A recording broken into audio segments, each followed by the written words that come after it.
what's going on, everyone? Aero here, and man, can you believe it? 2015 is almost over. And I mean, 2015's been a crazy ride. It's been a lot of fun, and I'm sure a lot of you have enjoyed, your year. I hope you guys are all having fun and that you guys are excited for 2016. But I'm sure no one's had a crazier ride than Nintendo. And Nintendo's had a lot of ups and downs this year, and I thought it'd be kind of cool to share my thoughts as to my top five ups for Nintendo and top five downs for Nintendo that have occurred in 2015.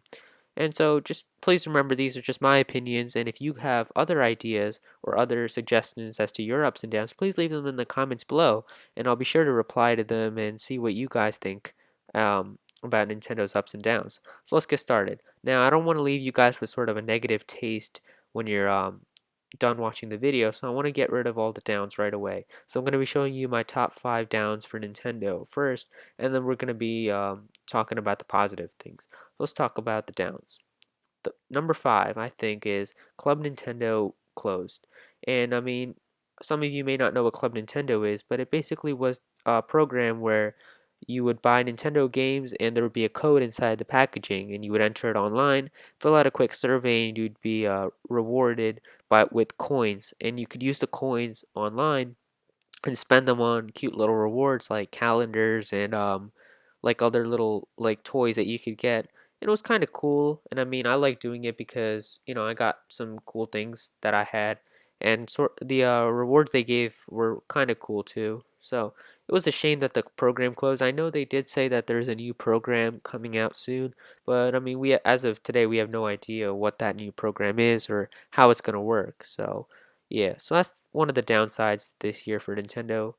Number 4 is the amiibo shortages. I mean, I know amiibos are really cool, but there's still a big demand for amiibos, and I'm sure there's a lot of people out there who like collecting all the amiibos. I personally just don't have the time to go hunting for all those amiibos, but I know like a lot of people are trying to get their hands on all the amiibos, and it's just really hard because Nintendo isn't able to keep up with the demand for amiibos. I'm sure like I think Jigglypuff and like the Splatoon amiibo, they were pretty rare. I mean, I know Nintendo's trying their hardest to keep up with the demand, but they just have a lot of amiibo shortages, and I think that's one of their downsides for this year.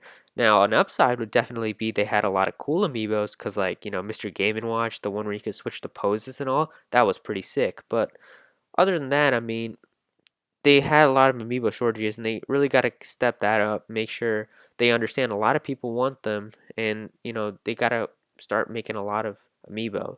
I mean, I'm pretty sure like right now if I go to GameStop right now and if I look for Splatoon amiibo, I probably won't be able to find them, and the game's been out for so many months now. So that's really something that's a downside for Nintendo this year. Number 3 is The Legend of Zelda was delayed, and 2015 was really going to be one of those years when I really wanted to play Zelda Wii U. I was kind of looking forward to that. That was sort of like the game I was waiting for this year, and that got delayed. When I heard about it, I'm like, it's all right because I still have Star Fox coming, and that's going to be a good game. So I was still happy about that. But that leads into number 2. Star Fox Zero also got delayed, and that's another downside for Nintendo because I was looking to Star Fox after Zelda got delayed, and then I got the announcement that Star Fox is also being delayed to 2016, which really hurt Nintendo's holiday lineup, I think, because they only had like Mario Tennis and sort of Super Mario Maker and Yoshi's Woolly World and other few games that weren't really like a big title to help them during the holiday season. I mean, like last year they had Smash Brothers. That pretty much was their entire holiday lineup right there, and Omega Ruby and Alpha Sapphire.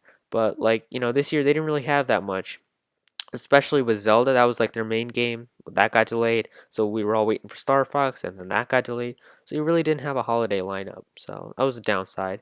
And of course, the number one downside for Nintendo this year was the unfortunate passing of Mr. Satoru Iwata.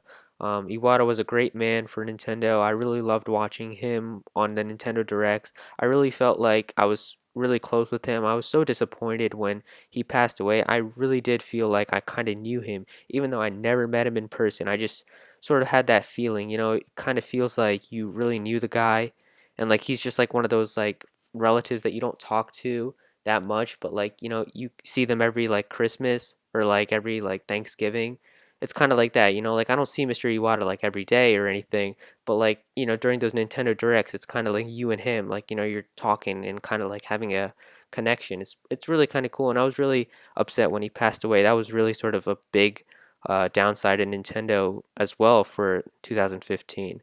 But aside from all the negative things, let's talk some positive things. Number five, Super Mario Maker.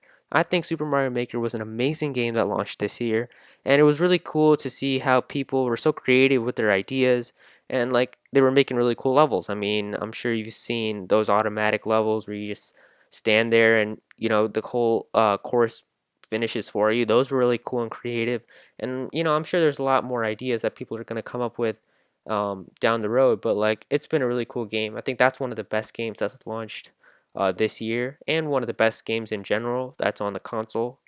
And so yeah, number four is Splatoon. Splatoon was a brand new IP that launched this year for Nintendo, and I hope it makes Nintendo understand that shooters can work on Nintendo consoles, and this was a really great game. I really love playing Splatoon. I still play Splatoon a lot, and it's just a really fun game. I love the online features of it. It's really fun to play a whole bunch of competitive Splatoon matches as well as just casually playing Turf War. It was a really good game, and I hope Nintendo now also understands new IPs are gonna work. And you know, this has been a new IP for Nintendo in a long time, and it was just a really successful game overall.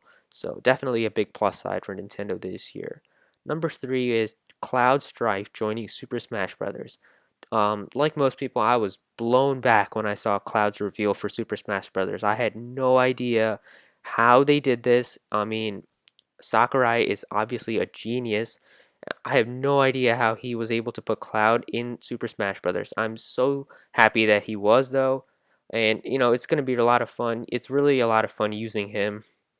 And it's, you know, he's got a really cool move set with the limit breaks and everything. And that was definitely one of the plus sides for Nintendo, because they haven't had a Final Fantasy game on the Wii U either, but they were still able to put Cloud inside Super Smash Brothers. So yeah, that's a really cool thing. Number two is Nintendo partners with Universal Parks and Resorts, and basically there was a news article that I read saying that Nintendo is trying to create a theme park with like a whole bunch of Nintendo attractions, and I think that's a really cool idea, and that's a really cool plus side, because when that theme park comes out, I'm sure it'll be a lot of fun to see like the cool rides and everything that Nintendo has in mind, and like it would be really cool to see, like, you know, I don't know, like, I don't know. What if there was like a laser gun or something, a laser gun like fight, but with like Splatoon like weapons or something? Like you could have like a splatter shot as like a laser gun or something. I don't know. That'd be pretty cool. Maybe like a Charizard roller coaster or something. I don't know. Just making up ideas off the top of my head here, but like it would be really cool to see the different types of rides and things that they could do with the theme parks. That's definitely a good thing that's happened this year. And the number one thing I think that Nintendo did this year was they announced the Nintendo NX. And you know, as of today, I have no idea what the Nintendo NX is. We have no idea.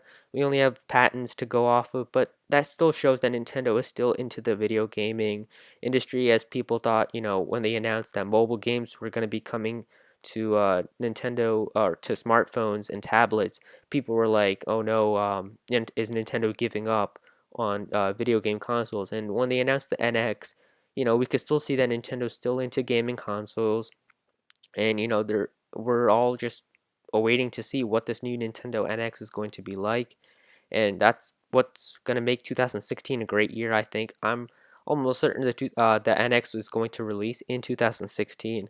I'm really curious to see what the NX is though and how it functions. You know, I wonder if it's going to be like compared to the Xbox One and PlayStation 4? Is it going to be more powerful than the Wii U? Is it going to be sort of the same amount as the Wii U? I really want to see what the NX is. But just overall, the NX being announced is sort of a really big thing that's happened for Nintendo this year. And that's what's really going to make 2016 a great year for them as well. So those are my top 5 downs and ups for Nintendo in 2015, guys. I hope you enjoyed watching them. I'm really curious to see what your top 5 things are for Nintendo this year. So please leave them down below in the comments. I'll be sure to reply to your ideas and thoughts. And yeah, so if you guys like what you're seeing on my channel, please subscribe. I just started this channel out, and I'm really looking forward to making more videos. So yeah, thank you so much for watching.